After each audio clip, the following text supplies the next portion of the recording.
नमस्कार, मेरा नाम एस.के. ठाकुर है और पिछले वीडियो में मैंने बीपीएससी और सीडीपीओ परीक्षा हेतु अपने विचारों को प्रकट किया था वीडियो के माध्यम से। निश्चित रूप से आप लोगों को लाभ हुआ होगा। इस वीडियो में मैं चर्चा करूंगा कि बीपीएससी और सीडीपीओ के प्रीलिम्स के एग्जामिनेशन के लिए आपको किस तरह से तैयारी करनी है और क्या और कैसे पढ़नी है। मैं आपको बता दूं कि क्या पढ़ना है ये जानना जरूरी है और क्या नहीं पढ़ना है ये जानना अधिक जरूरी है। और आप लोग सारे लोग हमारे चैनल को सब्सक्राइब करें, लाइक करें, कमेंट करें। आप कुछ और चाहते हो, समझना चाहते हो तो इसके लिए आप मैसेज भी कर सकते हैं। जब तक अभी कोरोना वाला प्रॉब्लम है और ये त्रासदी चल रही है और ऑनलाइन क्लास के माध्यम से मैं आपसे जुड़ा रहूंगा।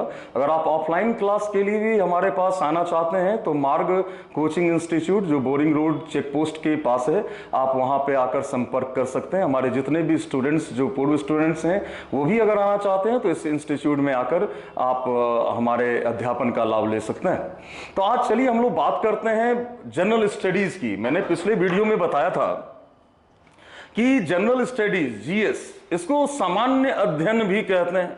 क्यों कहते हैं भाई सामान्य अध्ययन क्यों कहते हैं?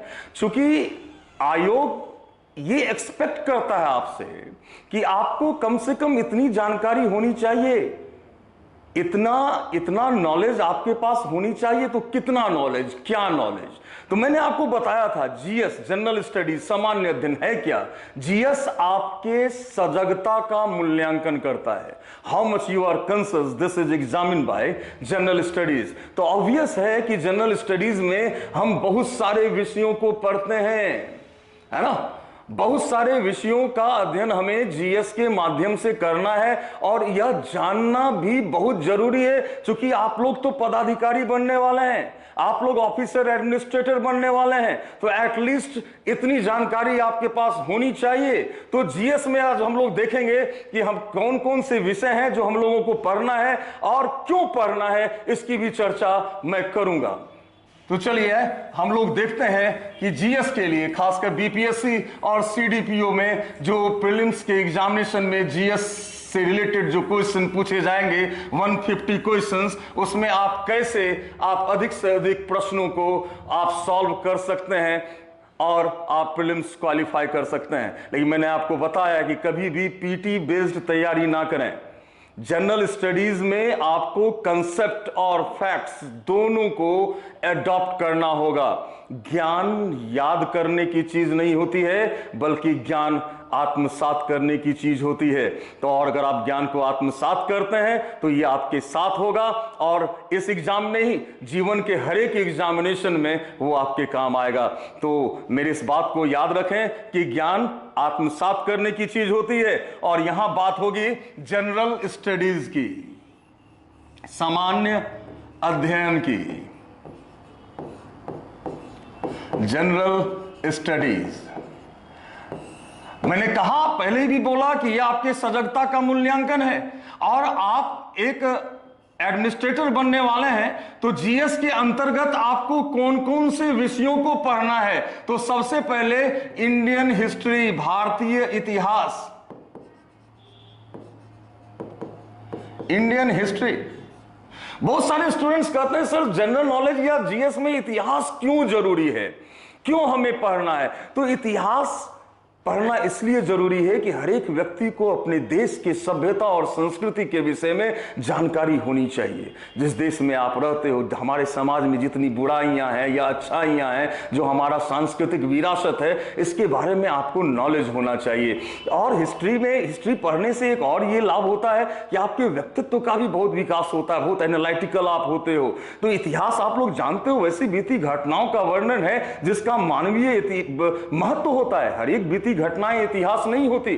और इतिहास जो आपका सिलेबस है उसके अंतर्गत इतिहास को हम लोग 3 भाग में बांटे हैं। प्राचीन भारत का इतिहास प्रारंभ से लेकर और हर्षवर्धन के काल तक के इतिहास को हम प्राचीन भारत के इतिहास के अंतर्गत रखते हैं। जबकि 8वीं सदी से लेकर औरंगजेब की मृत्यु तक, अर्थात राजपूत काल से लेकर, राजपूत एरा से लेकर औरंगजेब की मृत्यु मतलब 1707 ईस्वी तक का जो इतिहास है वो मध्यकालीन भारत के अंतर्गत आता है, और 1707 से 1947 तक का इतिहास आधुनिक भारत के इतिहास के अंतर्गत आता है। तो इतिहास का चूंकि सिलेबस काफी लंबा हो जाता है, प्राचीन भारत, मध्यकालीन भारत और आधुनिक भारत, जो कि बहुत ही इंटरेस्टिंग है। जब आप पढ़ेंगे तो आपको मजा भी आएगा, जब आप कंसेप्ट इसका क्रिएट करेंगे तो फैक्ट्स भी आप बिल्कुल अडॉप्ट कर पाएंगे, एब्जॉर्ब कर पाएंगे, और आप बेहतर परफॉर्म कर पाएंगे प्रीलिम्स एग्जामिनेशन में, क्योंकि ये ट्रेंड है कि सबसे अधिक प्रश्न जो है वो इतिहास से ही पूछे जाते हैं।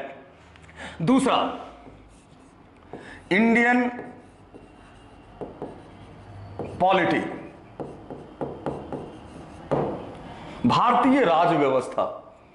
आप जिस देश में रहते हो उस देश की शासन व्यवस्था को समझना आपके लिए जरूरी है। आप एडमिनिस्ट्रेटर बनने वाले हो, इसलिए हमारे देश का संविधान, हमारे देश की शासन व्यवस्था, इसके विषय में आपको माइन्यूट ऑब्जर्वेशन होना चाहिए। ये बहुत ही जरूरी होता है। इसलिए इस विषय के अंतर्गत आप भारत के संविधान को बहुत बारीकी से पढ़ते हैं और शासन व्यवस्था के विभिन्न आयामों को आप समझते हैं। इसलिए इंडियन पॉलिटी भी एक इंपॉर्टेंट सेक्शन हो जाता है जनरल स्टडीज के लिए। तीसरा, ज्योग्राफी।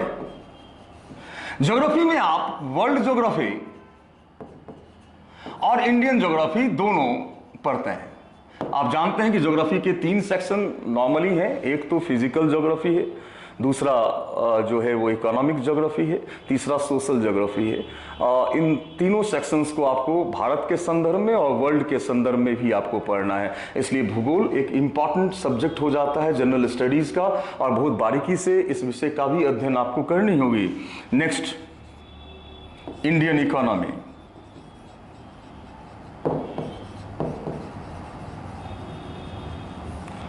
भारतीय अर्थव्यवस्था। भारतीय अर्थव्यवस्था धीरे धीरे जनरल स्टडीज का बहुत ही महत्वपूर्ण विषय बनता जा रहा है, और हाल फिलहाल का जो ट्रेंड है बीपीएससी का, अब इंडियन इकोनॉमी से जैसे पहले 5, 7 या 8 क्वेश्चंस पूछे जाते थे, अब कब 20, 25 या 30 क्वेश्चन भी पूछे जा रहे हैं। इसलिए ये एक इंपॉर्टेंट सेक्शन है भारतीय अर्थव्यवस्था को जानना। इसलिए इस विषय को भी आप बहुत ही माइन्यूटली ऑब्जर्व करेंगे, और बहुत ही इंटरेस्टिंग विषय है, इसलिए आप इसको बहुत ध्यान से पढ़ेंगे, क्योंकि यहां से बहुत मैक्सिमम क्वेश्चन आजकल पूछा जा रहा है। Next, general science.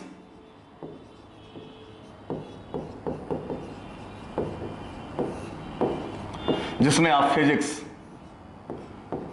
केमिस्ट्री और बायो, फिजिक्स, केमिस्ट्री और बायो, और यहां खासकर जो नॉन साइंस स्टूडेंट है वो ज्यादा घबराते हैं। आपको कोई ग्रेजुएशन का या इंटर लेवल का इस तरह से नहीं पढ़ना है।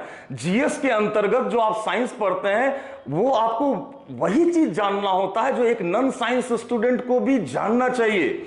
जैसे फिजिक्स में आप न्यूटन्स लॉ ऑफ मोशन है, साउंड है, एनर्जी है, इन सब के विषय में, लॉ ऑफ फ्लोटेशन है, इन सब के विषय में आपको जानना चाहिए। आर्किमिडीज प्रिंसिपल क्या था, इन सब के विषय में आपको जानकारी होनी चाहिए। इसी तरह केमिस्ट्री में metal, non metal, organic chemistry, इन सब के विषय में, खासकर अप्लाइड साइंस के विषय में आपको जानकारी होनी चाहिए। बायो भी सबसे अधिक क्वेश्चन जो साइंस सेक्शन में पूछा जाता है वो बायो से पूछा जाता है, जिससे कोशिका है, ऊतक है, जो हमारा ऑर्गन सिस्टम है, हार्ट है, ब्लड के बारे में, इन सब के विषय में आपको पढ़ना बहुत जरूरी होता है।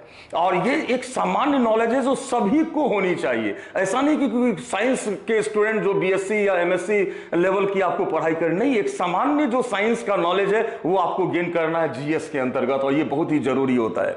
नेक्स्ट हम लोग आते हैं बिहार स्पेशल।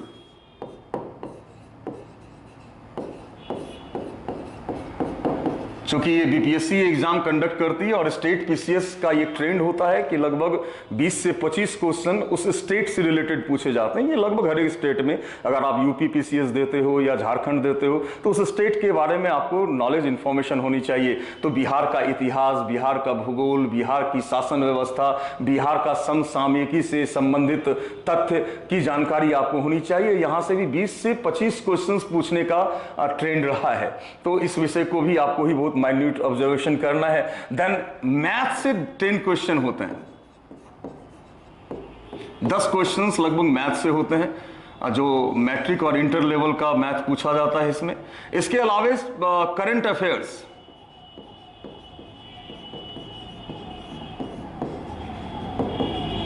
समसामयिकी से संबंधित करंट अफेयर्स। हमारे स्टूडेंट्स, मैक्सिमम स्टूडेंट्स को मैंने देखा है कि एग्जामिनेशन के समय में वो करंट अफेयर्स की तैयारी करते हैं, जो कि बहुत ही गलत ट्रेंड है, एक गलत रणनीति है पीटी देने के दिशा में।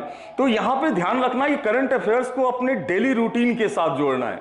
लास्ट 6 मंथ की घटनाएं, हालांकि बीपीएससी कुछ पहले का भी पूछती है, तो लास्ट 6 मंथ नॉर्मल जो एक ट्रेंड है कि लास्ट 6 मंथ की घटनाओं को ही पूछा जाता है, जिसमें अंतर्राष्ट्रीय घटनाक्रम, राष्ट्रीय घटनाक्रम, जो प्राइज अवार्ड्स, स्पोर्ट्स से रिलेटेड बातें, फिर science and technology, Indian economy में जो हाल फिलहाल की घटनाएं हैं यहां से रिलेटेड तथ्यों को, बुक एंड ऑथर्स, जो इंपॉर्टेंट डेट्स है, इंपॉर्टेंट फेस्टिवल है, कमिटी, कॉन्फ्रेंस, इससे रिलेटेड। तो ये आप अगर चाहेंगे कि मैं 10 दिन में करंट अफेयर्स याद कर लूंगा, ये नहीं होता। फिर आप निश्चित रूप से अगर 20 क्वेश्चन पूछे जा रहे हैं तो आप 7-8 सही कर पाओगे, रेस्ट गलत हो जाएगा। लेकिन आप 100% सही कर सकते हो अगर आप डेली रूटीन में आप करंट अफेयर्स की तैयारी को जोड़ते हो, जिसको लेकर हम हमारे वीडियोस में आपको सलाह भी दिए जाएंगे और करंट अफेयर्स से रिलेटेड बातों को भी बतलाया जाएगा। तो लगभग ये सारे विषयों को आपको पढ़ना है, 150 क्वेश्चंस होंगे।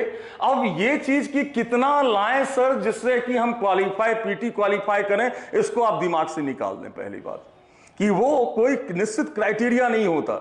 अगर क्वेश्चन थोड़ा आसान है तो हो सकता है कट ऑफ मार्क्स ऊपर चला जाए, या क्वेश्चन कठिन है तो हो सकता है कट ऑफ मार्क्स नीचे जाए। आपको ये नहीं देखना, आपको ये देखना है कि अपने में परफेक्शन लाना है, कि जितना परफेक्शन आप प्रीलिम्स की तैयारी में लाओगे वो परफेक्शन आपको मेंस और इंटरव्यू की तैयारी में भी मदद करेगा। अल्टीमेटली आपको एक ऑफिसर बनना है, अर्थात पीटी, मेंस और इंटरव्यू तीनों एग्जामिनेशन को क्वालिफाई करना है। और इस दिशा में मैं एसके ठाकुर, मैं प्रॉमिस करता हूं कि आपको इस दिशा में मैं मदद करूंगा, आपके रास्ते को मैं आसान बनाऊंगा।